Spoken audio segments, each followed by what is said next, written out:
Aujourd'hui, je suis avec celui que vous attendiez tous, Fabrice, le cofondateur de la marque de compléments alimentaires Super Physique Nutrition, avec également son associé de choc, c'est-à-dire moi-même, notre marque de compléments alimentaires premium, disponible sur superphysique-nutrition.fr, où on essaye de faire au mieux pour vous proposer les meilleurs des compléments. Donc Fabrice nous montrait le ZMB, mais je tiens à dire que depuis, nous avons reçu le Elite Magnésium, pour ceux qui ne veulent que du magnésium et qui ne seraient pas associés au zinc, comme dans le ZMB.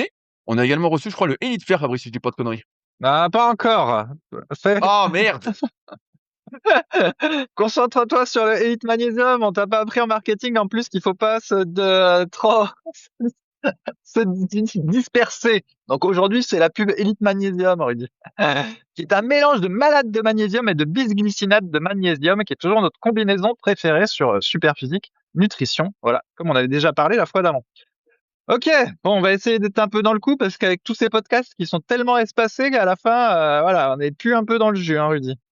Bon, bah déjà, Fabrice, comment va ton entraînement? Ça fait longtemps qu'on n'a pas fait cette blague-là. Est-ce que tu as repris des biceps? Est-ce que l'isométrie, ça va? Est-ce que tu te sens solide comme le roc? Ouais, bah, je me sens assez solide, figure-toi, mais je fais beaucoup d'isométrie là. En fait, tiens, ce matin, voilà, ce matin, je me lève hyper tôt. Je vais faire ma marche nordique dans la forêt et même torse nu pour profiter des premiers rayons du soleil. Et je reviens un petit peu de mobilité, un petit peu d'isométrie. Ensuite, ma cohérence cardiaque. Voilà, tout ça, ça m'a pris 1h50 et j'étais bien d'attaque. Et puis ce soir, bah, ce sera reparti pour une bonne grande marche, mais cette fois-ci sans les bâtons, pour se ménager, pour pas se surentraîner les coudes en abusant de la marche nordique, je dis. Mais donc voilà, ça marche bien. Mais par contre, je fais plus trop de dynamique en ce moment en muscu. Je fais que de l'isométrie et j'en suis fort heureux, mon Rudy.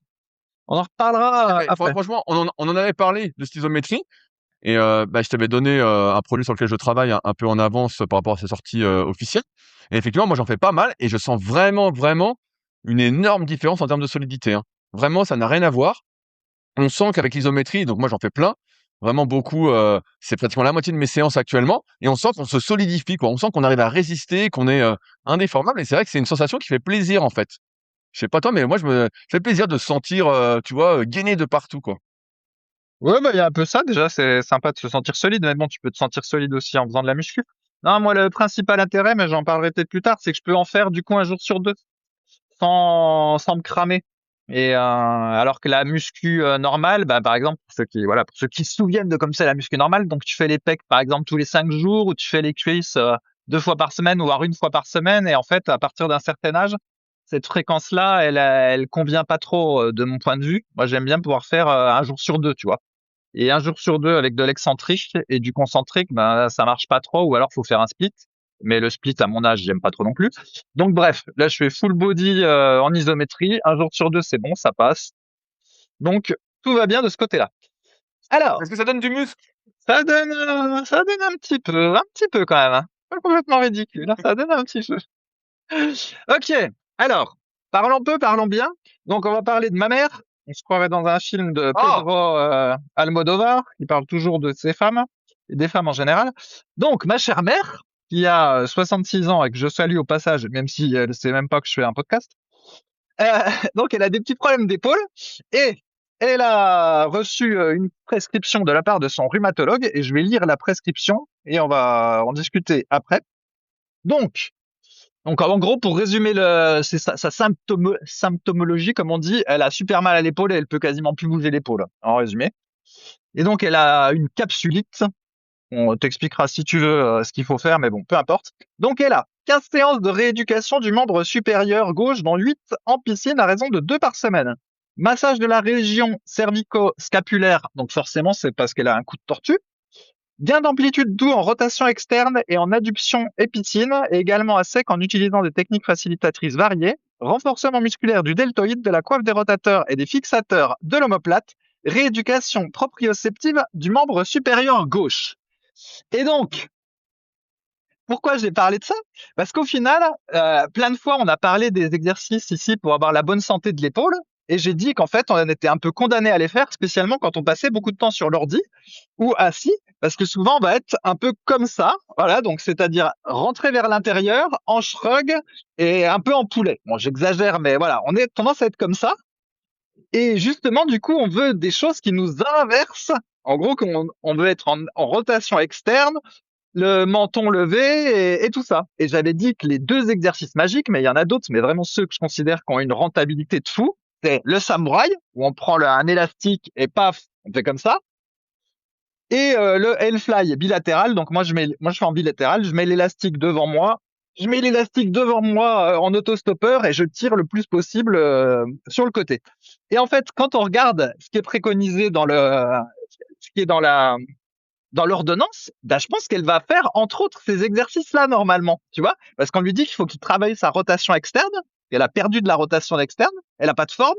Faut qu'elle fasse les abaisseurs voilà, voilà, qui est entre autres ce mouvement-là. Donc au final, je me suis dit, ben finalement tu fais pas de prévention pour les épaules, et ben à la fin, non seulement t'as mal, mais en plus tu vas devoir en faire. Donc finalement, autant faire directement, quoi, ça te gagne du temps, tu vois. Est-ce que t'as un avis là-dessus? Bien sûr. Parce qu'au final, elle Ouais, va ouais, faire bah, pro les exolas, mais en galérant. Parce que ben du coup maintenant elle a mal et son tendon il est un peu rétracté, etc. Donc elle va galérer pour faire ce qu'il faudrait qu'elle aurait, ce qu'on fait nous. Voilà. bien sûr. Non, mais j'ai un bon avis là-dessus. Donc, comme tu dis, elle a 66 ans. Et en fait, c'est un âge charnière pour beaucoup d'individus, notamment au niveau de la coiffe des rotateurs. Parce que comme ils ont jamais fait de musculation, qu'ils l'ont pas renforcé, aussi bien d'un point de vue tendineux que musculaire, en fait, tu as beaucoup de gens à cet âge-là qui se pètent la coiffe des rotateurs, qui s'arrachent le supraépineux rien qu'en levant le bras à vide. En fait, c'est quelque chose qui est vraiment très courant. Et même si on n'en entend pas parler parce que tout ce qu'il y a sur le net, en fait, on n'arrive plus à s'y retrouver. En fait, c'est très courant. Une capsulite, qu'est-ce que c'est? C'est une inflammation de la capsule articulaire. En fait, il y a 2 os et en fait, la capsule, bah, c'est tout ce qui va englober ces 2 os. Et qu'est-ce qui s'attache sur la capsule articulaire? Je vous le donne en mille, tous les muscles rotateurs. Donc au niveau de l'épaule, c'est justement tous les muscles de la coiffe des rotateurs. Je vous laisse chercher, lesquels, ils sont. Il y en a 4 avec, des fonctions, parfois, opposées.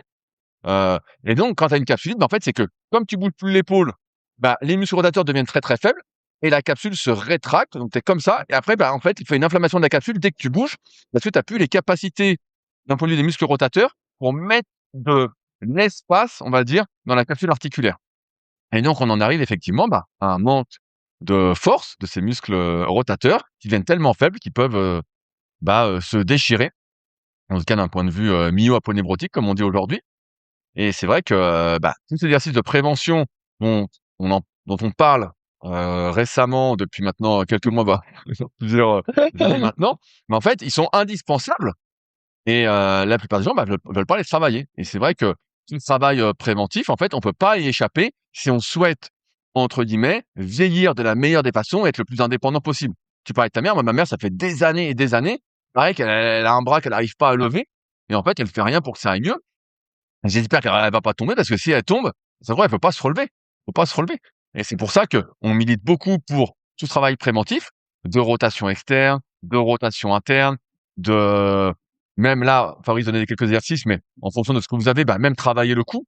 Thomas de Training Therapy qui propose une super formation sur l'épaule, en parlait largement dedans en disant que près de 50% des douleurs aux épaules venaient de nos problèmes de renforcement au niveau cervical. Donc c'est pour ça que souvent je dis: «Bah, faut travailler le cou». D'ailleurs, on voit que j'ai pris du coup. J'espère que ça se voit à l'écran. Qui c'est qui a le plus gros Tu coup? travailles Vas-y, qui c'est qui a le plus on gros coup? on voit que tu le travailles pas. Mais bref, moi je travaille Oh bah, oh putain, et c'est enculé! Eh, vous avez vu que, allez, on voit que tu le travailles pas, tac. Allez, ça y est, ça bah, on c'est voit, gratuit. tu Allez, ça c'est gratuit. Tu peux rien voir, j'ai le soleil devant moi, tu vois pas les muscles contractés, la lumière me ruine ma définition, quoi.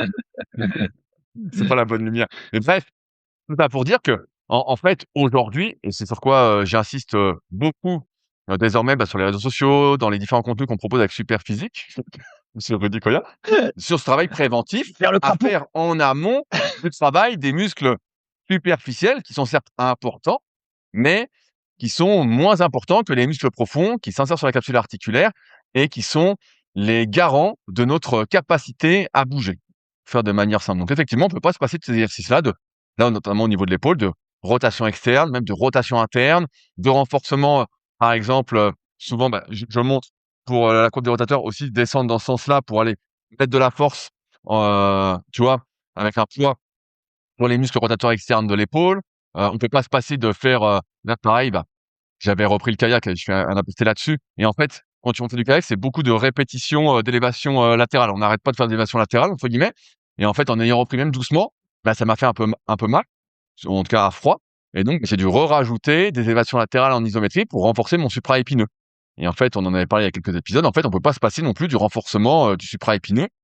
Au bout d'un moment, surtout avec le vieillissement, même si on fait pas des super activités, en fait, il va devenir tellement faible que si on le travaille pas que il est voué à nous faire mal ou à se déchirer et c'est tout ce qu'on ne souhaite pas. Donc effectivement, on peut pas se passer du travail préventif qui devrait être, bah, «l'essentiel» entre guillemets du, travail de renforcement qu'on fait, notamment si on manque de temps.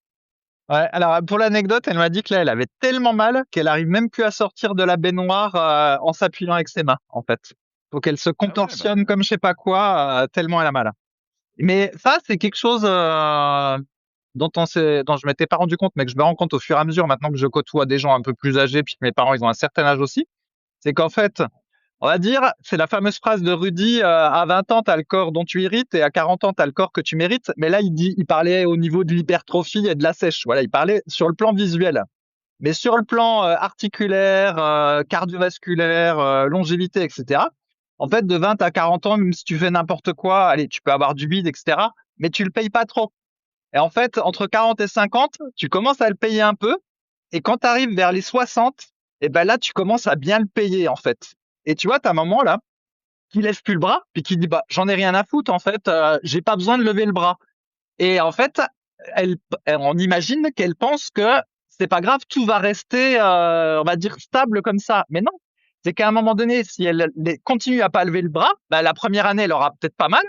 La deuxième année, elle va commencer à avoir super mal. Et la troisième année, elle va avoir super mal à l'épaule et elle pourra plus lever le bras et en plus elle aura mal à l'épaule. Et ensuite pour repartir dans l'autre sens, eh ben ça va être un enfer pour elle. Et en fait, c'est ça ce dont je me suis aperçu, c'est que les choses elles sont pas stables en réalité. Et donc quand tu commences à perdre de la mobilité, Rudy des fois il a des gens qui voilà qui ont 35 ans, ils vont chez lui, ils ont pas de mobilité, ils sont raides etc. Puis ils ont pas mal. Et Rudy il dit ah c'est quand même fou, ils ont pas de mobilité, ils ont pas mal. Moi j'ai de la mobilité puis des fois j'ai mal. Mais sauf que tu sais pas comment ils vont évoluer dans 10-15 ans. Moi, je pense que dans 10-15 ans, ceux qui vont te voir là, qui n'ont pas de mobilité puis qui n'ont pas mal, eh ben, ils auront mal. Mais voilà, pour le moment, ils n'ont pas. Et après, ben, il faudra qu'ils regagnent de la mobilité, mais en l'ayant perdu pendant des années. Et donc, du coup, ils vont se galérer comme je ne sais quoi. Et c'est ça le truc. C'est que ça, c'est une espèce de truc à bas bruit qui prend très longtemps. Et puis après, bah, t'es niqué. C'est comme ça que ça se passe. Mais ça prend du temps. Voilà. C'est vers 55, 60 que tu commences à payer cher, et ben, certaines dégradations à bas bruit. En tout cas, c'est mon Non, avis. mais non, mais t'as raison. En fait, ce qui se passe, c'est qu'on oublie que, en fait, le vieillissement, allez, je le redis parce que c'est ma phrase du moment, c'est un vol, c'est une perte de nos capacités progressives et que si on ne fait rien pour au moins maintenir ces capacités, voire les améliorer, qu'on n'a pas de réserve, en fait, on va arriver à un moment où on est tellement faible, on a tellement peu de mobilité, on a tellement peu d'endurance, comme on disait, que, en fait, bah, c'est pas que c'est trop tard, mais le coût pour redévelopper tout ça avec les années qui font qu'on a beaucoup moins de potentiel de développement est tellement important que la plupart des gens, en fait, font pas le travail nécessaire et vont vieillir, je veux dire, d'une mauvaise manière pour rester sympa. J'en parlais la dernière fois. Des fois, je vais faire mes courses, en dehors de ma fruitière et donc je vois des gens un peu plus, normaux parce qu'à la fruitière, forcément, c'est des gens qui sont un peu sensibilisés sur, l'écologie, acheter des produits locaux, et cetera C'est des et des fois, ça m'arrive d'aller CSP+. dans des peut-être pas forcément parce que c'est pas plus cher, mais c'est des gens qui sont un peu, voilà, qui s'intéressent à tout ça et bref et des fois, je vais dans les supermarchés un peu classiques et je vois des gens qui ont 20, 30, 40, n'importe quel âge, ils ont du mal à sortir de leur voiture, ils ont une tête, on a l'impression qu'ils ont 10 ans de plus. Alors ils marchent, tu te dis: «Ouh là là, c'est compliqué». Tu vois ce qu'ils achètent, tu te dis: «Ça va mal». Non mais vraiment, ça fait mal au cœur et tu te dis: «Ah ouais» et tu sais, bah, souvent, comme tu disais, on dit: «Bon, bah, c'est bon, j'ai mal, ça va passer». Non, ça va pas passer, ça va se dégrader et c'est quand ça va se dégrader vraiment de plus en plus, tu vas arriver à un point presque de non-retour et quand c'est le point de non-retour, ce qu'on souhaite à personne encore une fois, parce qu'on souhaite le meilleur à chacun, en fait, bah, c'est la merde. En fait, là, c'est vraiment la galère et je te dis, moi, ma mère, ça fait des années et des années qu'elle a mal, à l'épaule, elle a mal au genou. Elle dit: «Ouais, mais c'est pas grave, je marche pas donc ça me gêne pas». Et bah, à la fin, je lui dis: «Dans quelques années, malheureusement, tu pourras plus marcher. Tu pourras plus marcher» et ma grand-mère, j'ai une grand-mère qui était, tombée quand elle avait 85 ans, elle s'était cassé le col du fémur et pareil, elle avait mal à l'épaule depuis des années, elle s'en servait presque plus de ce bras. Mais elle a pas pu se relever, en fait. Elle a pas pu se relever. Heureusement, il y a quelqu'un que il y a, une des sœurs de ma mère qui était passée, qui a appelé les urgences pour l'emmener et tout, mais elle pouvait pas se relever, en fait, à cause de cette épaule-là. Elle était bloquée. Elle était bloquée parce qu'elle a laissé traîner. C'est pour ça que quand vous avez une petite gêne ou une petite douleur, surtout, ne laissez pas traîner les choses. Prenez les choses en main. Vraiment, essayez d'agir progressivement, remettre du mouvement. On en parle, faire de l'isométrie, faire du mouvement léger. Faites ce qui vous fait pas mal, mais surtout ne restez pas avec votre gêne ou votre douleur, sinon ça ne va que s'accentuer et ce sera de pire en pire jusqu'à un point, malheureusement, presque de non-retour. Donc je suis pas très confiant pour ta mère, mais bon, j'espère me tromper. Bah, ma foi, on verra. Peut-être que ce sera l'électrochoc pour qu'elle fasse, mais c'est voilà. Du coup, ça part de loin. D'ailleurs, tu dis que tu parles de ta grand-mère qui est tombée, et moi, le coup, j'ai manqué une marche d'escalier. Je pensais à autre chose et tout ça. Je me suis pété la gueule, et en fait, donc, bref, je suis tombé, je me suis rattrapé un peu, genre comme Sangoku, en position fente, avec une main sur le côté, etc. Franchement, je me suis dit, oh mon Dieu, et heureusement que j'ai réussi à bien retomber parce que j'ai fait une sacrée chute. C'était pas juste, tu manques la marche, puis tu sais, ton pied s'écrase, puis tu t'attendais pas à ce qu'il fasse 3 centimètres dans le vide. C'est que je me suis pété la gueule complètement. Et heureusement, voilà, j'ai fini en fente chevalier servant et avec mes deux mains en appui, j'ai failli me niquer grave. Et là, je me suis dit, ah bah tiens, pour le coup, là, j'étais content j'étais un peu dynamique. Bref, bah mine de rien. Ok, alors maintenant on va aborder un gros sujet, mon Rudy. Donc j'ai créé une page voilà, qui est accessible sur le site superphysique-nutrition.fr dans le pied de page qui s'appelle Sport et longévité. Et je vais expliquer là la démarche que j'ai eue et on va en discuter ensemble. Donc pour ceux qui écoutent Rudy depuis des années et particulièrement ces récentes années, lui il a toujours un exercice pour tout. Donc il a son exercice pour les yeux, son exercice pour la voûte plantaire, voilà. Déjà là, quand on commence à parler d'épaule, il vous dit qu'il faut faire ça, machin, etc. On n'en finit jamais avec lui. On passe son temps à Vas-y, faire. on en il me fait rire. On On passe- en finit. Moi, je sais exactement ce qu'il faut faire, Fabrice. Mais pas grand monde veut le faire, mais en tout cas, ceux qui le font, je peux te dire qu'ils se sentent mieux. Voilà. En fait, parce qu'il y a un exercice pour tout, on finit par faire beaucoup d'exercices. Et donc, il y a ce truc-là. Et il y a aussi une autre approche. Donc, c'est ceux qui vous disent, par exemple, bah, si vous voulez du cardio, faites de la course à pied. Si vous voulez des muscles, faites de la muscu. Si vous voulez, voilà, vous faire du bien au dos, faites de la natation. Voilà, il y a une autre approche comme ça. Mais au final, il n'y a pas une espèce d'approche systémique. Il montre le chien. Et donc, c'est pour ça que je me suis attelé à cette page. Et Rudy, donc j'ai essayé de faire une espèce de grille d'analyse. C'est difficile de se concentrer. On se croirait dans les petites vidéos TikTok avec des chats qui pètent. J'ai donc fait une grille d'analyse, Rudy, où je me suis dit, voilà, on va prendre les différents sports et les différentes activités. Je vais les classer selon ma grille et on va voir dans quelle mesure il y a une espèce d'activité ultime ou dans quelle mesure elle se complète. Et s'il y aurait moyen, peut-être en faisant un, deux, trois sports, d'éviter de devoir faire des exercices pour tout, mon cher Rudy. Donc, je vais commencer par la grille d'analyse. Donc, j'ai identifié plusieurs systèmes sur lesquels on va noter nos différents sports. Donc, le premier système dont on ne parle jamais, c'est pour ça que je l'ai mis en premier, dont on parle très peu, je l'ai appelé le système osseux, la densité osseuse Rudy. Donc, il y a 4 scores sur la densité osseuse. Donc, on rappelle un petit peu vite fait ce que c'est. Donc, nous avons des os, et selon la loi de Wolff, les os, bah, c'est un tissu vivant. Si on met pas de contrainte dessus, et ben avec le temps, ils deviennent poreux et tout pourris, en gros. Et si on met des contraintes dessus et qu'on donne du calcium, du magnésium, de la vitamine D, de la vitamine K2, et ben les os se renforcent, ils durcissent et ils sont très solides. Et du coup, on ne fait pas une fracture du col de fémur quand on se pète la gueule quand on est vieux. Et d'ailleurs, si on est bien mobile puis qu'on se pète la gueule quand on est vieux, on arrive à se rattraper avec ses mains et en plus, on tombe pas sur son col du fémur. Voilà. Ok. Donc, les scores, Rudy. Donc, je mets 0 point quand c'est un mouvement porté avec une gravité annulée ou une absence de charge axiale. Exemple, natation ou le cyclisme. Voilà. Quand tu fais de la natation ou du cyclisme, niveau densité osseuse, c'est 0. Donc, quelqu'un qui dit je fais de la natation, c'est un sport complet. Non, c'est pas complet. Tu travailles 0 ta densité osseuse. Ensuite, je mets 1 point quand c'est une mise en charge au poids de corps sans impact marqué. Par exemple, la marche rapide ou le yoga. Donc je sais même pas si c'est suffisant pour faire de la maintenance. 1 point, je suis même pas sûr. Genre la marche rapide, je suis même pas sûr que ça fasse la colonne vertébrale. Ça met pas les bras dessus. Je suis pas sûr que ça soit suffisant pour la colonne vertébrale. Anyway. Et niveau 2, donc c'est impact modéré ou charge externe moyenne. Donc là, ça va être la randonnée avec bâton et avec une charge dans le dos ou la boxe anglaise. Voilà. Et enfin, le niveau 3, c'est impact à haute intensité, donc des sauts ou des charges axiales lourdes.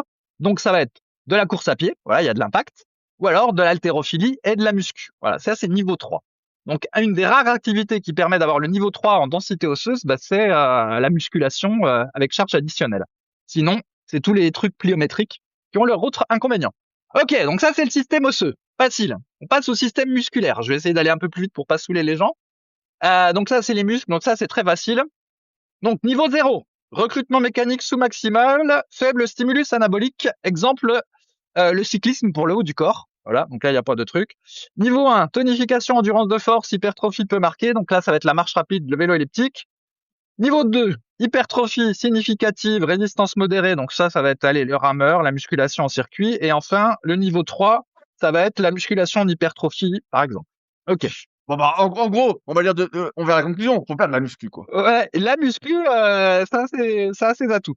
Ensuite, donc j'ai mis le système tendineux. Je vais pas refaire à nouveau, mais à nouveau j'ai identifié 4 niveaux. Donc le dernier niveau, par exemple, c'est si vous faites de l'haltérophilie, et le niveau 0, c'est si vous faites de l'aquabike, voilà, ou de l'aquagym. Bah là, du coup, niveau tendineux, c'est nul. Ensuite, il y a le système rachidien. Donc ça, c'est la colonne vertébrale avec 2 aspects. Et on oublie toujours un des aspects. Donc donc il y a l'aspect densité osseuse, comme on a déjà vu. C'est pour la colonne, pour les disques, voilà, pour les vertèbres. Mais il y a les disques intervertébraux dont on ne parle quasiment jamais, Rudy. Et donc les disques intervertébraux, donc pareil, j'ai mis une note de 0 à 3. Et en fait, une des meilleures activités pour les disques intervertébraux, c'est la marche normale. Parce qu'en fait, donc Rudy pourra peut-être en parler, les disques intervertébraux, ils sont pas vascularisés, c'est un peu comme le cartilage. Et du coup, pour les nourrir, il faut qu'il y ait une compression-décompression. Et en fait, c'est le cas quand on marche. Et par contre, là, la muscu, c'est pas idéal pour les disques intervertébraux. T'es d'accord avec ça, Rudy? Ouais, mais bien sûr, il faut une alternance, comme tu as dit, de compression et de décompression. C'est pour ça que quand les gens ont mal au dos, on leur dit allez marcher, parce que cette alternance, en plus de mouvements un peu unilatéraux, fait des mouvements de va-et-vient qui vont, entre guillemets, irriguer la zone. On dit en fait que c'est pour ça qu'on est plus petit au coucher, c'est qu'en fait, on perd de l'eau, en fait. On perd c'est pas cette vascularisation, mais cette irrigation, je sais plus comment on dit. J'ai perdu mes mots. Mais en fait, c'est pour ça que quand tu te décompresses, tu te prends à la barre ou tu mets un élastique pour te décompresser ou tu fais la table d'inversion, d'un coup, ça te remet de l'eau, tu dis: «Ouh là, je me sens, beaucoup mieux, quoi». Vraiment, Exactement. Et donc voilà, c'est pour faut ça éviter cette déshydratation, voilà. Faut éviter exact, cette déshydratation. exactement. Et voilà, donc du coup, la marche, en fait, c'est topissime. Donc non seulement c'est topissime pour le cardio, mais c'est topissime pour le dos, quoi. Donc on peut vraiment pas se passer de marcher, hein. Non, mais c'est ça, il n'y a pas d'alternative à marcher. C'est vraiment la meilleure activité pour les disques intervertébraux. Ok, ensuite j'ai mis un critère sur la symétrie, voilà.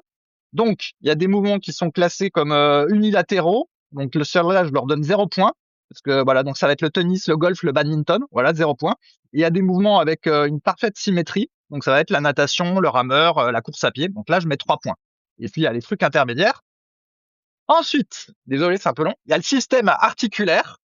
Donc du coup, en niveau 0, donc là j'ai mis mouvement articulaire limité ou isométrie stricte, et en niveau 3, j'ai mis amplitude complète, donc ça va être le yoga, la gymnastique artistique, le pilate, voilà, et donc ça va de 0 à 3. Il y a encore le système cardiovasculaire, pareil, avec une note de 0 à 3. Donc, golf en voiturette, j'ai mis 0. Musculation isométrique, j'ai mis 0. Et à l'inverse, pour course à pied, ski erg, j'ai mis 3. Et enfin, un autre critère qui est super important, c'est la sécurité, la prévention des blessures. Donc là, c'est très, très important. Donc, niveau 0, ça va être le rugby, parce que là, vous avez des chocs contre les autres. Le crossfit, j'ai mis 0 parce que du coup, vous soulevez des charges lourdes en étant fatigué, donc vous pouvez perdre le gainage. Et à l'inverse, il y a des activités pour lesquelles j'ai mis 3 en sécurité, donc ça va être la marche rapide ou le vélo d'appartement, parce que là, le risque de blessure est quasi nul. Et par contre, si par exemple, je mettais la randonnée, j'ai pas mis 3, j'ai mis que 2, parce que en randonnée, on peut tomber dans un ravin, tout ça, on peut se tordre la cheville et tout ça. Donc voilà comment j'ai récapitulé. Ensuite, je suis arrivé à un énorme tableau, et c'est là qu'on va parler un petit peu plus des différentes activités. Donc, pour le haut du corps, donc j'ai regardé chaque activité pour le haut du corps, j'ai regardé les os, les muscles, les tendons. Pour le bas du corps, j'ai regardé les os, les muscles, les tendons. Pour la colonne vertébrale, j'ai regardé les os et les disques intervertébraux. Ensuite, j'ai fait la symétrie, la mobilité, le cardio et la prévention sécurité. Et ensuite, j'ai classé tout ça. Alors, on va faire un exemple avec le ski erg. Voilà. si ça va pas être trop chiant. Donc, ski erg, haut du corps, au niveau densité osseuse, muscles et tendons. Tu mettrais quoi, Rudy? Enfin, mets pas les scores vu que j'en ai pas. Voilà. Mais à ton avis, on met quoi pour le ski erg là-dessus, sur ces différents critères? Là, pour le haut du corps, musculairement, tu prends, hein, et moi, je vois que je gonfle à fond. Par contre, pour les tendons, c'est pas terrible parce qu'il y a pas de phase excentrique, en fait. Ouais. Et au Et niveau pour les os, bof, c'est hein. pas fou pour les os, hein. Ouais. Ouais, c'est pas fou, hein. Ouais. Ben, j'ai mis. En fait, il y a pas cette alternance de choc, en fait. Ouais, c'est ça. Donc en fait, à part les muscles et le système cardiovasculaire, ou Attends, cardio-musculaire local. on en est que sur le haut du corps. Ouais, c'est ça. Ah! Ouais, ouais. Mince. Ok, donc j'avais mis un pour les os, donc 2 pour les Voilà. muscles et 2 pour les tendons. Je sais pas un ou deux, mais d'après ma grille, ça faisait 2. Ok, voilà. Ouais. Ok, voilà. Pour le bas du corps, donc os, muscles et tendons. Bah là, ça va être encore moins. Donc tu mettrais Ah quoi? bah ouais, là, rien du tout. Ah, rien du tout. C'est voilà, j'ai mis un pour chaque critère parce qu'il y a quand même, ça dépend de l'amplitude. Ouais, il y a un petit mouvement, Il ouais. y a un petit mouvement, puis tu fais un petit truc avec les talons, donc voilà. Ok. Pour le rachis, donc densité osseuse, bah pas grand chose.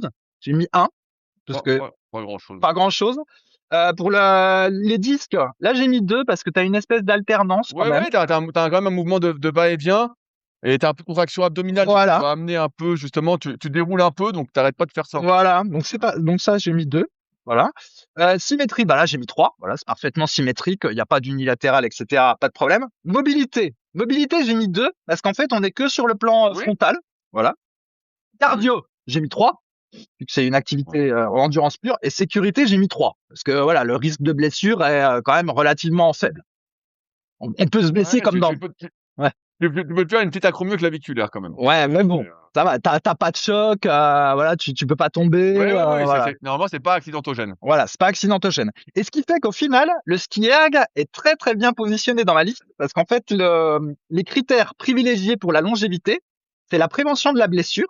Alors je sais que ça va faire un peu bizarre, mais en fait, comme Rudy l'a dit plein de fois, quand on faisait de la muscu pour l'hypertrophie, ce qu'on voulait à tout prix, c'est éviter de se blesser parce qu'après, si tu peux plus faire de muscu pendant 3 semaines, tu perds tous tes muscles. Et donc, ça nous perdait du temps. Mais pour la longévité, bah, c'est exactement pareil. Quand tu as 45 ou 50 ans, si tu te blesses pendant 3 semaines et que pendant 3 semaines, bah, tu peux plus trop bouger, là, ça te ramène en arrière de fou et il faut éviter à tout prix la blessure.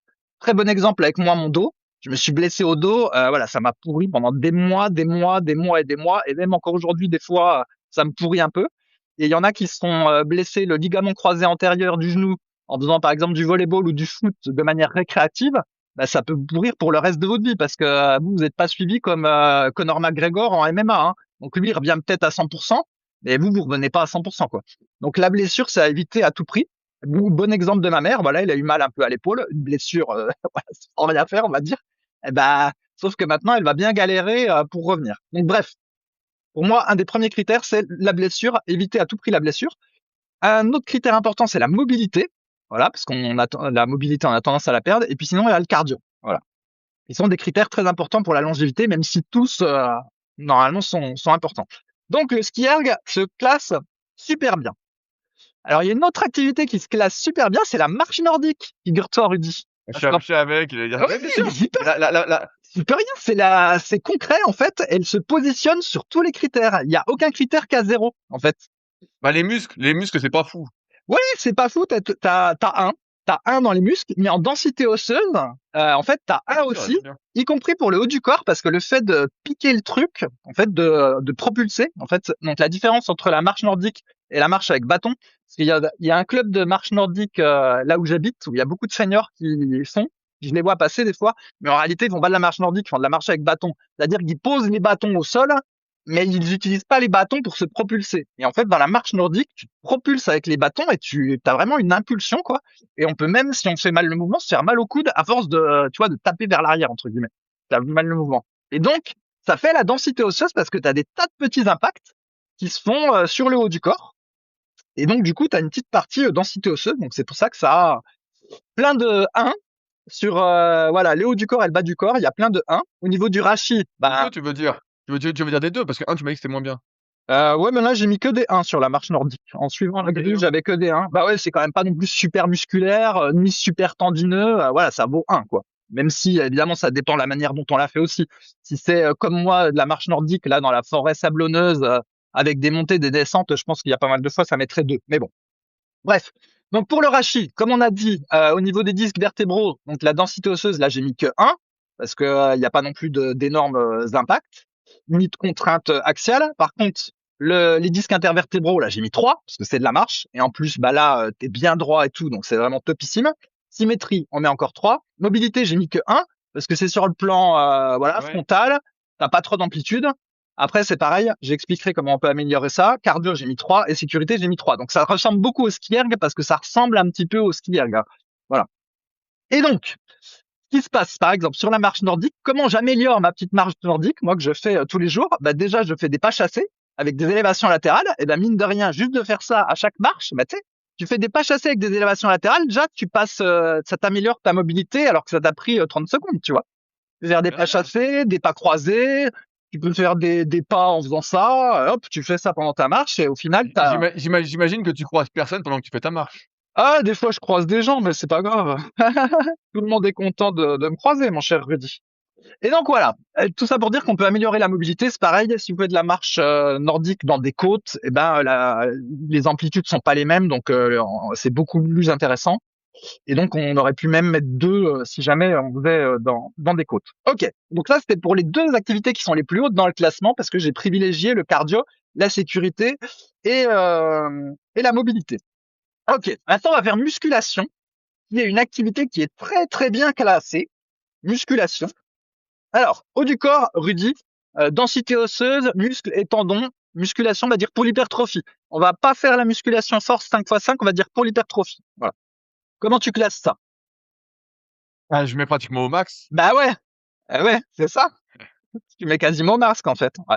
Il y a que pour les Ouais, tendons. si c'est bien fait, Ouais. si c'est bien fait, franchement, ça te renforce tout. Ça te Ouais, renforce tout. ça te fait les tendons, les muscles et la densité osseuse. Alors après, on pourrait dire qu'on peut mettre peut-être 2 pour les tendons et on dit que si on fait de la musculation lourde, on met 3. Voilà, on pourrait jouer là-dessus, mais bon, c'est 2-3 quoi. Ouais, après, ça dépend quel renforcement, encore une fois, on veut, mais pour la plupart des gens, en termes de longévité, c'est un 3. Ouais. Donc topissime sur ces critères-là. Donc ça complète très bien du coup la marche nordique et le ski erg. Voilà. Où on avait plutôt sur des scores de 1. Ok, alors après, la colonne vertébrale, le rachis. Donc là, tu mets quoi pour les disques et tu mets quoi pour les vertèbres? Bah, là, c'est de la compression, il y a pas de décompression. Ça dépend comment tu fais ta muscu. Si tu fais que un truc de compression, c'est pas fou. Après, pour les os, je pense que c'est pas mal parce que ça te met quand même des charges dessus, donc Ah ouais, ouais, ouais. je sais pas, Bah, pour les os, j'ai mis 2. ouais. Pour les os, j'ai mis 2 parce que tu as Oui, des charges axiales. Voilà. On pourrait même dire 3 même selon comme c'est pratiqué, mais on va dire 2. Et pour les disques, bah, j'ai mis 2 parce que ça dépend des exercices. Mais je sais pas, par exemple, si tu fais des crunchs ou voilà, il y a quand même des exercices où tu as une espèce de compression, décompression. Donc bon, j'ai mis 2, peut-être qu'on aurait dû mettre 1, mais voilà, on va dire qu'on est sur la moyenne. Donc ça, c'est pas mal. Symétrie, bah 3. Topissime, hein, la muscu. Topissime. voilà, bah, oui, évidemment. Alors, mobilité, j'ai mis 2. C'est toujours pareil, ça dépend comme tu pratiques la muscu. Si tu Voilà, fais, ça voilà, dépend, ouais. si tes pectoraux, si pour les pecs, tu fais que du développé couché, bon, bah, c'est nul. Ça vaut que du 1. Si tu fais, je sais pas moi, développé décliné, développé incliné avec haltère, pullover, écarté, bah, ça vaut 3, quoi, en fait, sur tous les plans. Donc, ça va dépendre comme tu la fais, mais ça positionne encore assez bien. C'est pareil pour le bas du corps. Si tu fais que de la presse et du leg curl, ça vaut pas énorme, mais si tu fais, voilà, des, Des fentes, voilà, des le sous fentes, gobelet, voilà, des fentes latérales. splitter jambe tendue à une jambe, des trucs comme ça Ouais, ou sans aller jusque-là, de l'isométrie du banc lombaire, même pas d'isométrie, du banc lombaire, voilà, t'as quand même de l'amplitude. Donc bref, très, très bien classé aussi sur ce critère. Bon, au niveau cardio, si c'est musculation pour ah l'hypertrophie, bah, voilà. là Bah, c'est là, 1. rien. Là, Ça vaut 1, 1. ouais, Ouais, 1 ou 0. Ça vaut 1 si tu fais de la presse à 20 reps, quoi. Mais bon, voilà. Et au niveau sécurité, c'est pas si mal, hein. C'est pas si mal. T'as pas de choc. ouais, ah non, Ouais, mais si tu fais pas le con, comme on a pu faire et voilà, normalement, les risques sont assez faibles. ouais, ouais, c'est ça. Et donc, en fait, la musculation pour l'hypertrophie se positionne très bien. Il manque juste un peu la partie cardio. Mais sinon, c'est une excellente activité en termes Ah, de rendement risque. Ouais. Fabrice, est-ce que tu veux que je te dise quelles sont mes activités du moment? Non! La musculation, la marche et le ski erg principalement. C'est incroyable! Tu as fait ce classement pour me mettre en valeur, en fait. Non, mais en fait, c'est drôle parce que finalement, on fait trop la même chose, sauf que moi, je fais plus de marche et moins de muscu. Et toi, tu fais plus de muscu et moins de marche. Mais sinon, c'est pareil. Ok. Et Mais alors? T'aurais pas dû vendre ton ski erg, Fabrice, t'aurais dû le garder. Non, mais au final, c'est mieux la marche nordique que le ski erg, on t'a dit. T'as pas écouté. Ok. Et alors, juste, on va s'amuser un peu, vu que c'est quand même un podcast qui, à la base, était musculation. Si on avait dit musculation en force, donc avec beaucoup de 5x5 et de maxi, etc., en quoi ça aurait changé les critères? Mais la prévention des blessures, là, on passait On malheureusement. perdait un point, voilà, on perdait quelques points là-dessus, et on en gagnait pour les tendons et la densité osseuse. Voilà, en gros, c'est ça. Voilà. C'est ça. Ok. Et on en perdait pour le cardio, si tant est qu'on avait mis un point cardio, bah, comme les temps de repos c'est 3-5 minutes, là tu passais à 0 pour le cardio, on va dire. Bah ouais, 0. Ok. Alors, l'isométrie. Et Ouais. OK, j'allais dire, mais tout ce tableau-là, parce que là, je pense que la plupart des gens qui nous écoutent prennent pas de notes ou quoi, on peut le retrouver donc sur superphysique-nutrition.fr Ouais. et c'est en bas de la page. Ouais, en bas de la page, tu as le lien et voilà, tu as la page où tout est absolument détaillé. Pour ceux Donc je qui mettrai le lien en premier lien comme d'habitude dans la description et dans l'espace commentaire pour ceux qui veulent aller voir. Parce que bon, c'est un très très gros article et là, bien qu'on en parle, je pense que beaucoup d'entre vous vont peut-être s'y référer un peu plus pour voir ce que ça donne. Ok. Alors, on va faire musculation, mais en isométrie, pour voir qu'est-ce qui aurait changé. Donc, musculation, isométrie. Donc, du coup, mobilité, on met 0. Enfin, encore que ça dépend. Si tu fais des fentes latérales en isométrie, ça vaut peut-être 1, 2, ouais. Non, mais si tu fais l'isométrie en position d'étirement, en mobilité, c'est super, hein. Ouais, c'est vrai aussi. C'est vrai. D'ailleurs, musculation, isométrie, moi, j'ai mis 1 en mobilité. Bref. En cardio, 0. Cardio, là, c'est Ouais, 0. 0 là, 0. Là, 0. C'est 0. Pour les tendons et la densité osseuse, Bon, bah tendons, c'est super. ouais. Pour les os, ça met un peu de contrainte, mais Ouais, mais pas, ouais, voilà, c'est ça. Encore, et par contre, à moins que tu fasses de l'isométrie très lourde, c'est pas ouais, c'est ça. Et par contre, en sécurité, bah, 3. ah bah là, ouais, la sécurité, là, normalement, tu risques rien. Voilà. Et donc, du coup, pourquoi j'ai parlé de ça? Parce que finalement, on parle de la même activité, de la musculation, mais il y a un cas où tu fais pour l'hypertrophie, il y a un cas tu fais pour la force, il y a un cas tu fais pour l'isométrie, et du coup, ça change un petit peu les pondérations. Et du coup, sur une stricte base rationnelle, c'est pour ça que je m'étais dit que finalement, bah, la marche nordique, par exemple, où ça pourrait être du ski de fond ou du ski erg, plus de l'isométrie, eh ben, c'était pas mal. Ça, du coup, en additionnant tous les scores, ça faisait un bon truc. Mais ça marche aussi en faisant de la musculation traditionnelle avec, je sais pas, de la marche ou de la natation. C'est pareil, c'est une bonne combinaison. Ok, allez, on en fait encore un petit autre pour rigoler. On va faire le golf. Allez, vas-y, bah, Allez, fais-nous rigoler, vas-y. allez, le golf en voiturette. Donc, golf en Oh voiturette. non! Allez, non, non, mais Bon, parce que c'est une activité. Alors, je vais juste expliquer. Il se trouve que moi, j'habite vers un terrain de golf, donc je vois plein de gens qui font du golf, etc. Et à chaque fois, des fois, parfois, ils ont des voiturettes, et je me dis, mais en fait, ça apporte quoi de faire du golf du point de vue de la longévité? Et du coup, quand je l'ai positionné le truc sur ma grille, en fait, je me suis rendu compte que c'était complètement nul. C'est pire que nul, c'est que c'est négatif, en fait, pour ta longévité. Sauf qu'en fait, ah bien sûr! ouais, ouais, parce qu'on va expliquer pourquoi. Mais sauf qu'il y a du Mais c'est une activité sociale, Fabrice. On Exactement. a oublié de parler du côté social de C'est l'activité. ça, c'est une activité sociale et c'est très très très important pour la longévité, l'activité sociale. Et c'est pour ça que les petits vieux, je suis condescendant, les seniors qui font de la fausse marche nordique vers chez moi, en réalité c'est une activité sociale. C'est un prétexte pour pouvoir discuter. Moi quand je fais ma marche nordique, je peux pas discuter en fait, c'est impossible. Mais eux, ils n'arrêtent pas de parler. Donc bon, bref. Ok, golf en voiturette. Donc haut du corps, densité osseuse, 0. Tendons, muscles. Pour le haut du corps, comme tu peux te choper une tendinite, j'en déduis que ça doit quand même travailler un peu les tendons. Bah, j'ai mis un pour les tendons et un pour les muscles, voilà. Et donc 0 pour la densité osseuse. Et pour le bas du corps, j'ai mis 0 et 1 et 1. Voilà. Mais bon, ça pouvait être que des zéros quasiment. Ok. Alors après, pour la colonne vertébrale. C'est là que... Là, c'est la cata parce que je rappelle que au niveau des vertèbres lombaires, on a normalement maximum, c'est une moyenne, mais 5 degrés de rotation. Vraiment, c'est le max des max. Et c'est pour ça que c'est pas la fonction première au niveau lombaire, c'est plus la flexion-extension d'un point de vue mobilité. Et donc là, quand tu mets de la torsion, de la rotation et avec de la vitesse, c'est ce qu'il y a de pire. Là, c'est pour ne pas te blesser, il faut faire un renforcement du tonnerre, ce que personne ne fait ou presque. Et en plus, c'est asymétrique. En plus, ce n'est même pas Oh, putain. symétrique. Donc en fait, C'est la cata. on pourrait même mettre un score négatif, tellement c'est horrible en fait, ce golf. Bon, bah, joue au mini-golf. Joue au mini-golf, il y a pas trop de mouvement, ça ira. Ok.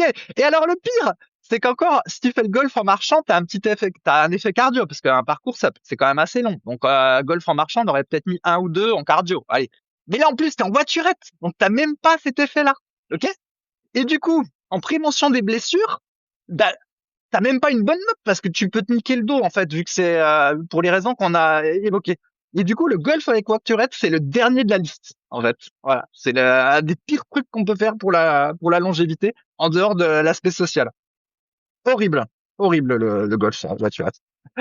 Ok, alors je vais en faire quelques autres, juste comme ça. On va faire le Oh cyclisme. putain, il s'arrête plus, il Non, s'arrête non, plus avec ce non, truc. on en refait quelques autres après, parce qu'après, on expliquera d'autres choses, Rudy. On va faire le cyclisme sur route. C'est un exemple intéressant parce qu'il y en a plein en fond du cyclisme sur route. C'est une activité banale, alors que moi, je pense que c'est une des pires activités à faire, le cyclisme sur route. Alors, on va commencer par le haut du corps.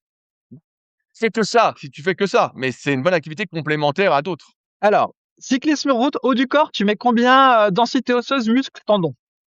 Ah bah c'est zéro, c'est zéro. Zéro, voilà, que des zéros. C'est exactement ça. C'est ce que j'ai mis, que des zéros. Ok. Alors le bas du corps, pour la densité osseuse du bas du corps, d'après ma grille, Zéro, c'est zéro. C'est ça qui est. En c'est fait, zéro. c'est-à-dire que tu as l'impression que tu bosses à fond tes cuisses et tout. Il est vrai du point de Oui, vue bah musculaire. musculairement, en fonction de ce que tu fais, c'est 2, allez, Ouais, on va dire. exactement, deux. Bravo Rudy, il a même pas le truc sous les yeux. Mais en fait, en densité osseuse, c'est zéro. C'est C'est zéro. zéro. Donc en fait, tu ne fais Et pas. en tendon, c'est zéro. Allez, on met un. J'ai mis un. On met un. Ouais, j'ai mis un. Ouais. Non, mais c'est incroyable. J'ai mis un. Alors, je vous rassure, j'ai pas le. Là, quand je donne les scores, c'est pas au feeling en fait, c'est par rapport à la grille que j'ai décrite au début en fait. Hein. Et effectivement. Donc tu te dis, c'est une activité bas du corps et c'est même pas foufou. Ok. Maintenant pour le rachis. Le rachis, tu mets combien en densité osseuse de la colonne vertébrale et pour les disques intervertébraux? Ah là, on va rigoler. Hein. C'est la cata. C'est la cata. Ouais. C'est la Zéro, cata. Et zéro.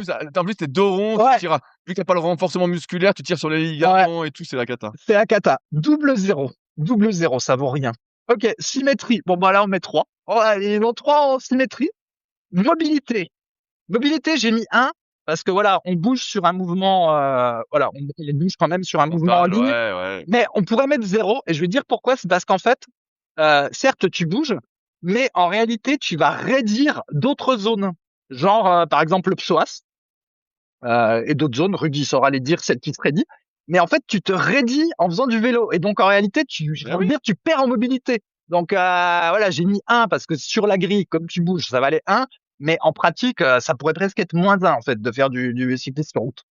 Ok, cardio. Bon, là, on met 3. Là, il y a aucun doute. Ah oui. Là, aucun doute possible, c'est 3. C'est pour ça que l'activité, elle est bénéfique, en plus du truc social. Et alors après, en sécurité. Alors attention, c'est cyclisme sur route. Bah, tu mets combien? Ah, c'est hyper dangereux. C'est hyper dangereux, ouais. Donc là, j'ai mis un pour respecter un peu la grille parce que voilà, t'as a priori pas d'impact qui vont sur toi, t'as pas de torsion, etc. Mais il y a les risques d'accident et tout. En fait, c'est négatif, quoi. Ah, Et c'est la cata. c'est la cata. Et en fait, ouais, ce qui m'a surpris, c'est que finalement, il y a pas mal de gens qui font des gens âgés, des seniors qui font du cyclisme parce que voilà, on a l'impression que c'est une Là, activité. parce qu'on se dit que c'est une activité assez douce. Ouais, En fait, justement, quand tu as mal partout, où tu pas trop de force, bah, le vélo, en fait, tu peux faire. Et puis, il y a beaucoup de vélos électriques qui voient le jour. Maintenant, on distingue les vélos assistés des vélos musculaires. ouais, ouais, c'est ça. Ça me Et fait sourire, mais bref, tout ça pour dire qu'en fait, on dit que c'est une activité très sécuritaire. Et bon, en dehors des autres qui sont le danger, ça reste assez sécuritaire. Mais malheureusement, d'un point de vue longévité, c'est il y nul. a plein de choses que ça développe pas, à part les muscles, entre guillemets, un petit peu au niveau quadriceps, fessiers, ischio, mollets, si tu as des pédales automatiques, et l'aspect cardio. Tout le reste, tendons, densité osseuse, etc., c'est la cata. Ouais, c'est ça. Et donc, en fait, pourquoi j'ai parlé de ce truc-là, puis c'est vrai que le tableau, donc dans le tableau que j'ai mis, que vous pourrez voir en cliquant sur le lien, il y a un petit système de couleurs, et donc du coup, bah, quand les activités, elles ont des bonnes notes, on voit plein de petits verts, et quand ça a des notes horribles, on voit plein de rouges, et du coup, ça met en exergue visuellement, on va dire un petit peu la qualité de l'activité pour la longévité. Et c'est vrai que le cyclisme sur route, ça saute aux yeux, c'est complètement nul, quoi. Selon la grille que j'ai établie. Après, c'est pas une grille qui est scientifique non plus, hein, mais je pense que ça Ah, tient mais la route quand après, même. Hein. c'est un peu comme le golf. Souvent, quand tu fais du cyclisme, tu fais pas tout seul, tu fais avec des amis, tu fais une Voilà, c'est activité ça. sociale, en fait. C'est ça. Mais sinon, voilà, c'est une activité horrible, bien qu'elle soit banalisée et que souvent, effectivement, ton médecin il va te dire ah bah voilà, t'es un petit peu âgé, va faire du vélo quoi. Alors qu'en réalité, c'est horrible. Ok. Alors qu'est-ce qu'on fait d'autre pour rire bon, on va pas tout faire. On va faire par exemple le foot. Le foot, parce qu'en fait, finalement, tous les sports collectifs, ils vont se retrouver un petit peu pareil. On va faire le handball. Non, le handball, c'est mieux que le foot. Allez, fais le handball, Rudy. Haut du corps, os, muscles et tendons. Voilà, c'est assez complet. Oui, bah, c'est plutôt bien parce que tu as Oui, aussi bien le haut que le bas du corps. exactement. Après sur le haut, c'est surtout, on va dire du concentrique, donc d'un point de vue tendineux sur le haut. Alors après, souvent les handballeurs, ils font de la muscu, mais ils font pas que de l'activité du hand en tant que tel. Bah, ça manque un peu de renforcement tendineux, tu vois? Voilà, Mais bon, bon, tu dû mettre un. T'as mis un ou 2. bah merde, sauf que le temps que je retrouve, il faut que tu continues à meubler, Rudy. Bah, c'est pas grave. Bon, Ah! bah sinon, fais le bas du corps. Le bas du corps, ça va avoir des bonnes Non, notes. mais après, bas du corps, bah, c'est bien, franchement, tu pâtes, c'est bien. Tu cours, donc tu as des chocs pour la colonne vertébrale, pour les os, pour la densité osseuse, tout ça, donc ça, c'est super. D'un point de vue musculaire sur le bas, bah, il y a pas mal de sauts de pareil, bah, les sauts pour le bas, pour les tendons du bas, c'est super, du bas du corps.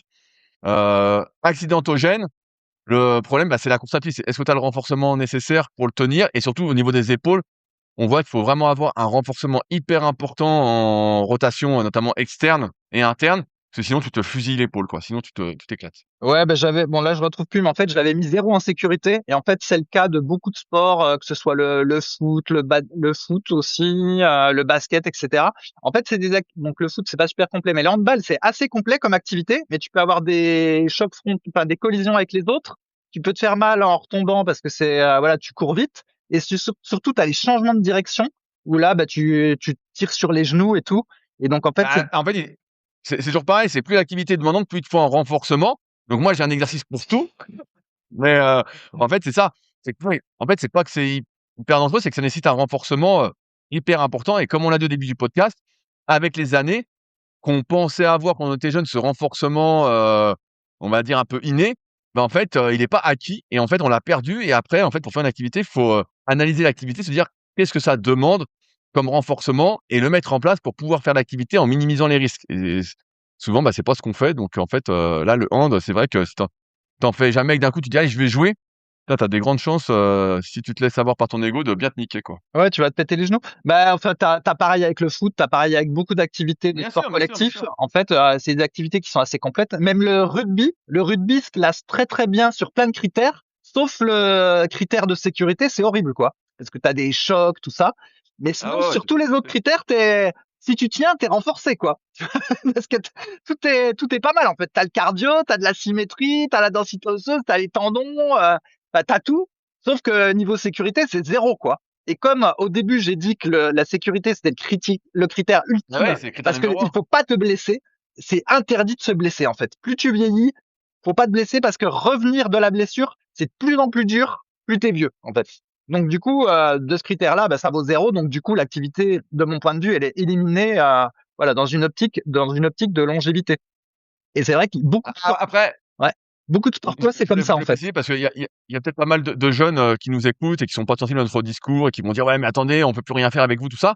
Encore une fois, nous, on partage tout ça sous le prisme, en fait, bah, de 25 ans d'entraînement pour ma part, de plus de 30 ans pour Fabrice, de milliers de personnes qu'on a vues sur les forums, notamment les forums Superphysique, de milliers de personnes que j'ai entraînées via mon site rudicoya.com.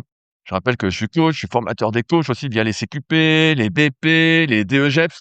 Donc, vraiment beaucoup, beaucoup de monde et ça fait quand même une sacrée expérience et en fait, on se rend bien compte que, en fait, ce qui paraît parfois, super fun ou quoi, bah, malheureusement, avec les années, devient assez délétère, assez risqué et nécessite encore une fois un renforcement accru que la plupart des gens n'ont pas le temps de faire, n'ont pas envie de faire et c'est pourquoi, bah, on élimine au entre guillemets «dans notre super tableau» que Fabrice a fait, pas mal d'activités qui effectivement d'un point de vue social sont super, mais d'un point de vue longévité, sécurité et cetera, certes sur le court terme ça fait plaisir, mais sur le long terme, si vous vous niquez, bah, ça fait pas du tout plaisir. Si après vous avez mal, comme la mère de Fabrice ou la mienne, vous avez mal aux genoux, vous avez mal à l'épaule, vous avez mal ceci et cetera et ça vous empêche de faire plein de choses, en fait, la vie va être, sacrément longue, hein et chiante. Donc souvent ce qu'on gagne sur le court terme, on le perd sur le long terme et ça, c'est important de l'avoir en tête pour faire justement les meilleurs choix possibles, ce qu'on essaye de vous partager en regardant notre expérience avec, ces podcasts, Super Physique Nutrition. Ouais, eh ben, non, déjà l'article il s'appelle sport et longévité, donc c'est vraiment le critère de longévité. Puis en fait j'ai éliminé rien du tout, c'est juste qu'ils sont classés. Donc après c'est moi qui dis que comme il y a zéro, je pense qu'il faut pas le considérer. Mais si vous voulez le considérer quand même, bien qu'il y ait zéro, au moins voilà, ça met en exergue que c'est pas une activité qui est super sécure. Et moi je vais être un peu plus dur que toi, Rudy, et te faire mon polémiste habituel. Je pense qu'en fait il y a plein de sports où, comme à un moment donné, on disait oui, le sport c'est bon pour la santé, et donc du coup, t'as plein de sports qui sont banalisés et on considère que du coup faire du sport c'est bon pour la santé. Et moi, en fait, je pense qu'il y a plein de sports c'est de la merde en fait. Et genre, c'est tout à fait le cas du foot ou de beaucoup de sports collectifs où au final, le corps, je pense qu'il est pas fait juste pour faire cette activité. Et je parle notamment des changements de direction ou courir en ligne droite, pas de problème, mais c'est les trucs où on change avec le genou qui du coup doit à des espèces de contraintes de cisaillement quand tu veux éviter un opposant et tout. Je pense que l'articulation du genou, elle est juste pas fait pour ça, quoi. Et donc Rudy, il dit oui, mais c'est parce qu'on n'est pas assez renforcé. Ok, mais dans ce cas-là, faut vraiment que tu fasses un renforcement spécifique pour cette activité, pas parce que t'es faible, parce que t'étais sédentaire, mais parce que structurellement, on est faible pour ce type d'activité, tu vois. On n'est juste pas Oui, fait bah, pour, il y a on il y a n'est il y a il y a pas les fait pour 2, faire des changements de direction il y a comme un ça. curseur. Ouais. Il y a un curseur. Et en fait, du coup, il dit ah bah moi je fais du foot ou je fais du hand ou je sais pas quoi, voilà, pour être en bonne santé. Puis comme ça, c'est du sport, je me fais plaisir. Ouais, mais c'est des sports en réalité, c'est assez récent quoi. Ça devait avoir peut-être des fois ça a un siècle et encore les règles elles ont pu changer et tout. Et au final, c'est des activités qu'on a valorisées qui pour moi sont pas terribles en fait. Non mais c'est vrai, hein. Non, mais bien C'est sûr, pas terrible c'est en fait. divertissante. C'est Voilà. divertissant. C'est divertissant, mais qu'on fasse pas le raccourci sport santé, parce qu'en réalité, c'est pas top pour les articulations. Tu vois, donc c'est pareil, on n'a pas parlé des sports asymétriques comme le tennis, le paddle, le badminton, mais donc tous ces trucs-là, ils ont voilà zéro ou un ou critère symétrie, parce que c'est que de l'unilatéral. En plus, tu as des torsions de la colonne vertébrale à chaque fois. Donc le tennis, ça vaut un peu plus que le golf parce que c'est un peu plus complet, mais c'est horrible quoi. C'est horrible le tennis. Tu te démontes la colonne vertébrale. Enfin, tu vois, c'est même le paddle Bien sûr, qui est mais bien devenu sûr. super populaire en ce moment, le paddle là. Donc, c'est un espèce de mélange entre le squash et le tennis. Enfin, je veux dire, c'est horrible aussi. Ta colonne vertébrale, elle te fait des espèces de torsions comme ça. Tu travailles qu'un côté. T'as des déplacements latéraux au niveau du genou. Je veux dire, c'est présent de dire, si tu ne te blesses pas, c'est plutôt l'exception, tu vois, en fait. Ah, Et, bien sûr, mais évidemment, c'est l'exception, c'est sûr. et donc voilà, il y a une autre activité dont on n'a pas parlé qui est assez populaire, c'est l'escalade sur bloc. Donc ça c'est pas mal. Ça positionne pas trop mal l'escalade. Voilà, t'as beaucoup de Bien mobilité. sûr. Voilà, je travaille un petit peu tout. Bon, le risque de blessure est relativement réduit. Il y a pas de choc, tout ça. Il y a pas d'impact. Mais du coup, quand il n'y a pas d'impact, il y a moins de densité osseuse. C'est le truc habituel. Donc bon, voilà, ça se classait pas trop mal l'escalade. Et bref, en gros, si pour répondre à ma question de départ, donc l'idée c'était de dire est-ce qu'on peut se passer de faire comme Rudy et de faire plein d'exercices différents pour plein de choses, ou alors est-ce qu'on peut s'en sortir en faisant différents sports? Voilà. Donc par exemple, en faisant comme le disait Rudy, je combine la muscu avec une activité un petit peu plus cardio. Ou par exemple, bah, je fais de la natation, où là je vais me faire le cardio puis la mobilité, mais du coup bah, je fais de la muscu pour la densité osseuse et les muscles. Donc voilà. En général, à chaque fois, faut en faire deux ou trois, ou alors faut en faire deux plus de la mobilité. Et donc, par exemple, Bien sûr, bien sûr. voilà. Mais c'est impossible de s'en sortir sans en faisant trois. Donc, je donne un exemple. Si par exemple, moi, je fais de la marche nordique, ok, donc ça va me faire le cardio, ça va me faire un peu de densité osseuse, un petit peu de trucs, etc. Mais ça manque de mobilité, puis ça manque de contraintes externes. Donc, du coup, il faut que je rajoute de la muscu, ok.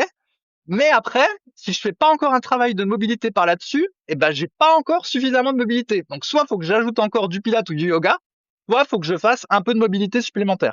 L'avantage de faire un peu de mobilité supplémentaire, c'est que normalement, une fois que tu l'as, c'est pas très long. Voilà, moi j'arrive à faire ça, hop, je fais ça 10 fois dans la journée, je vais pas perdre en fait. Ça y est, ça c'est acquis, tu vois. Tous des petits mouvements, après c'est facile à maintenir. Comme je dis, tu fais des pas chassés, hop, ça prend une minute de faire des pas chassés, puis tu gardes ta mobilité latérale. Voilà, donc le truc, c'est quand tu le perds, c'est très très long de le gagner. Enfin, c'est long de le gagner selon ton âge. Et en gros, voilà, en dessous de trois activités, donc soit deux activités plus mobilité, ou alors trois activités et il faut qu'il y en ait une, ce soit genre pilates, yoga ou voilà un truc où tu bouges un peu dans tous les sens. En fait, tu peux pas t'en sortir. C'est la conclusion de, enfin, c'est ce que met en exergue ce tableau. Oui, T'es d'accord? tu raison. Non, non, mais je suis complètement d'accord avec toi. Je suis en train de noter parce que, comme c'est moi qui fais les titres du podcast, tu ne peux pas t'en sortir, ça pourrait être un très bon titre. Condamné, condamné peut-être, on verra. Mais non, mais tu as raison. Moi, c'est ce que j'essaye de faire aussi, même si, c'est moins, plaisant que de faire une activité à fond, comme j'ai pu faire par le passé ou comme on a pu faire, tu fais la muscu à fond ou moi je faisais le kayak à fond ou tu fais le truc à fond. Il n'empêche que d'un point de vue longévité, aucune activité ne se suffit à elle-même et d'autre part, il y a aussi cette variabilité. Moi, j'aime bien insister là-dessus en ce moment, et j'en parlerai dans mon épisode de protocole 40 du mois de juin. C'est en fait, faut aussi varier les activités, tu vois? Rien n'empêche de faire une fois du ski erg et puis tu fais une fois, du rameur et puis un coup tu fais, une fois du vélo. Après, je pense que la marche, entre guillemets, on en a déjà souvent parlé, je pense que c'est un indispensable. Mais encore, faut avoir le temps. Mais là, avec les beaux jours, moi, je marche beaucoup, je promène le chien, tout ça. Je marche un bon 2 heures par jour avec des côtes et cetera. Heu et bah, il y a la muscu aussi. Donc on pourrait imaginer varier un peu les activités, très demandantes cardiovasculairement, mais, en tout cas, la muscu et la marche me semblent quand même des indispensables d'un point de vue longévité et de la vraie marche. On Ouais, de la marche pas de rapide. du piétinement, Ouais, de la marche voilà, rapide. pas du piétinement, mais de la marche, moi, par chez moi, bah, c'est beaucoup en côte, en descente. Donc, je pars, je monte, je reviens, je redescends.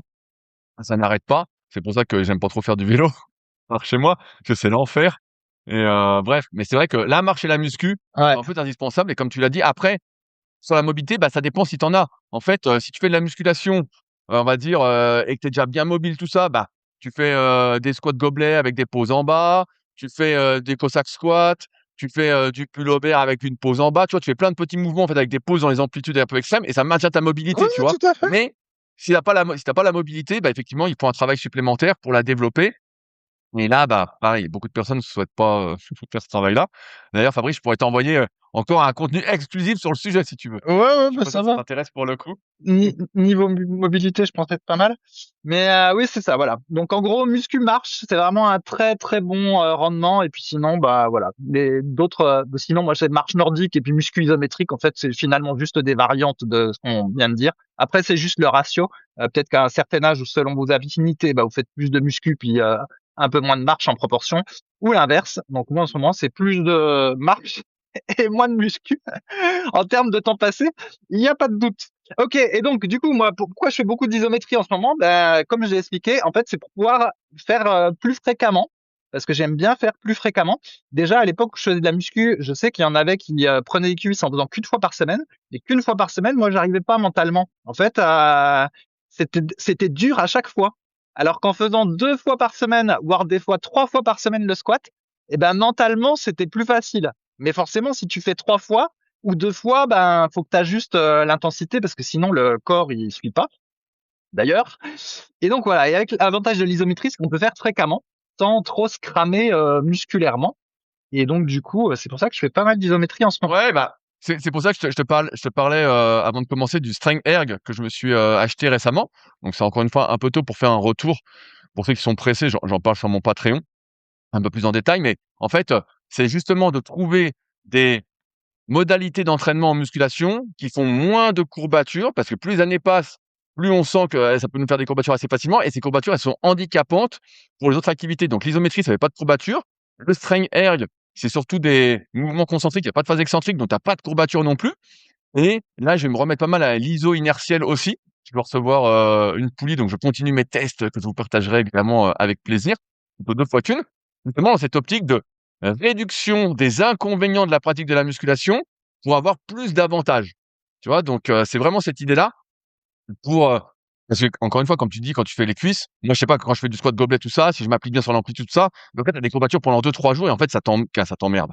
Quand tu as 20 ans, tu es content, tu dis que ça a bien travaillé et quand tu sais à quoi sont dues les courbatures, une dégradation du tissu conjonctif, tu es quand même moins content. Tu dis: «Merde, je me suis dégradé» et ça nécessite plein de choses à côté, en général, pour, bien récupérer, donc tu es obligé de compenser, c'est pas l'idée.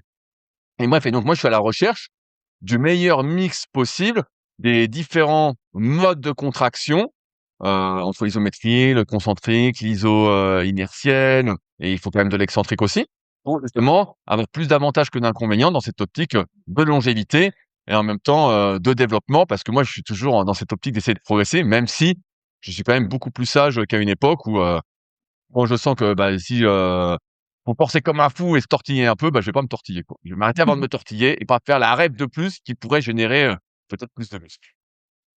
Ok, Rudy. Bon, bah écoute, ça fera une belle conclusion, je pense.